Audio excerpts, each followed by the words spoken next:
Next to the US, flood and high wind warnings are in place for millions of people right now. Southern California was hit by its first tropical storm in 80 years. Well, Storm Hilary has been downgraded to a post-tropical cyclone, but we're going to take a look at some of the destruction. We're going to focus on these areas: Los Angeles, Palm Springs and neighboring Cathedral City, Death Valley and Las Vegas over in Nevada. Well, these are the latest pictures. They show the devastation caused in Cathedral City. Cars have been abandoned there, as you can see in the mud, people wandering around. An absolutely dreadful, devastating scene there. It's not just abandoned vehicles. This is a slightly bigger vehicle, isn't it? An RV. These pictures come in the last hour or so. Two people stuck in the mud there in that camper van. As you can see, they're isolated there on the outskirts of Cathedral City. Over to Los Angeles. Some of the iconic Hollywood locations were hit by Storm Hilary. These pictures are from Snapchat, the social media app, and that's the Hollywood Walk of Fame, of course. And these pictures are Universal Studios, of course, film studio and theme park there in LA. Now to Palm Springs. California's Governor Gavin Newsom says the city received more rain in a single hour than ever before.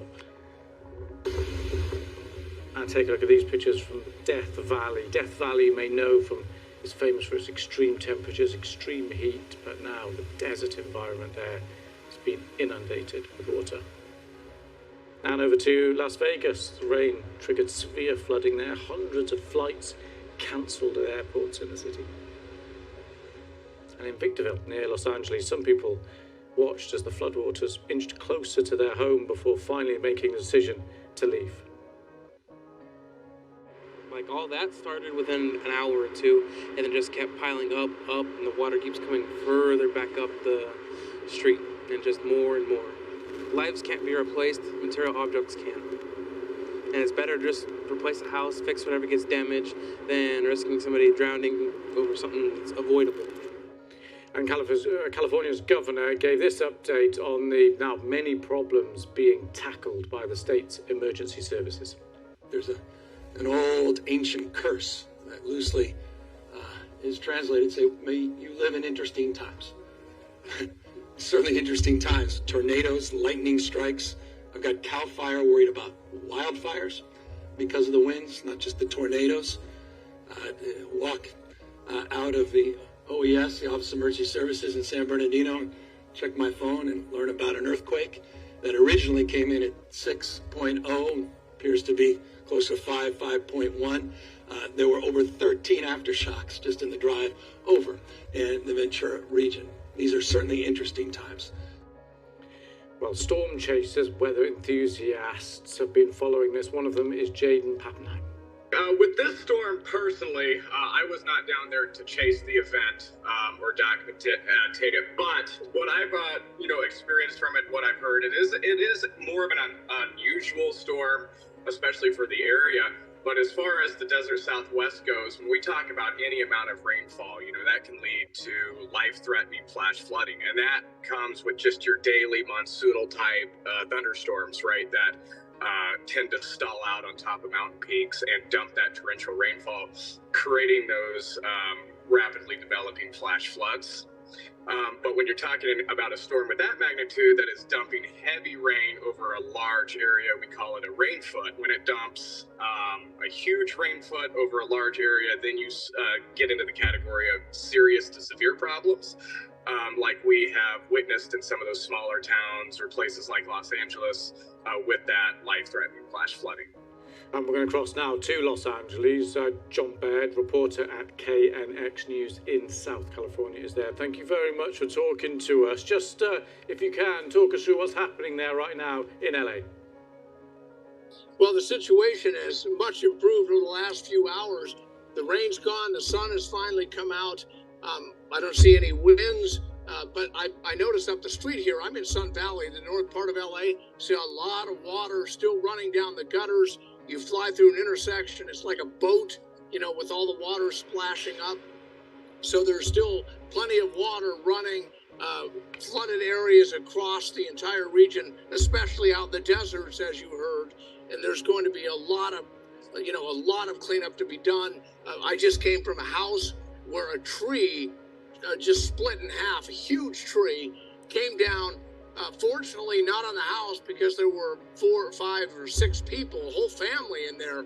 It came down on the 2 cars and crushed them like a couple of bugs. We've had trees down and power lines, and now, really the cleanup begins. Yeah, and what have been the worst hit areas there across Southern California? Well, I would have to say the desert areas. I mean, we had some intense storms, as you know, over the wintertime. We had some of the most rain we've ever had in 4 decades. Rain and snow, we got hammered. So people compare this storm to that one. We did get a lot of rain in a short period of time across the entire region, but I think the desert areas like Palm Springs were hit the hardest. When I worked there as a young reporter, I started there on TV, and I remember an August day when it was sunny and nice in the morning. By noon, it clouded up, and at 2 o'clock, half a block down the street from the station, cars were being swept away by floodwaters. That's how fast it can happen. That's what the danger is. And so what are the authorities there now? What's the scale of what they're got to try and do now? Well, I think that there is a lot of cleanup, but I don't know that this is really a whole lot different cleanup-wise than what we went through in January and February when we were just hammered by storm after storm after storm. They've got the streets and the power lines and the trees to deal with, the flooded areas in Palm Springs. I don't know what that's going to involve. That could be a long-term project. But we've been through this before, even though we haven't technically had a tropical storm in LA in 84 years. And just looking forward now then, just before I let you go, you're saying the conditions are much better, the sun is out there. Is the worst of it now all over? Yes, the worst of it is over. Probably ended 4 or 5 hours ago. But the rain, even, at 4 o'clock this morning, California time, the rain was still pretty intense, and driving was still really dangerous. And I have to tell you, that's one of the big dangers when it rains in Los Angeles. We have triple the number of car accidents on the freeways that we do when it's not raining. It just gets really bad, really slick, and you end up hydroplaning and slamming right into a freeway wall. John, I really appreciate you taking time to talk to us. Thank you very much for coming on the program. Thank you. All right, take care.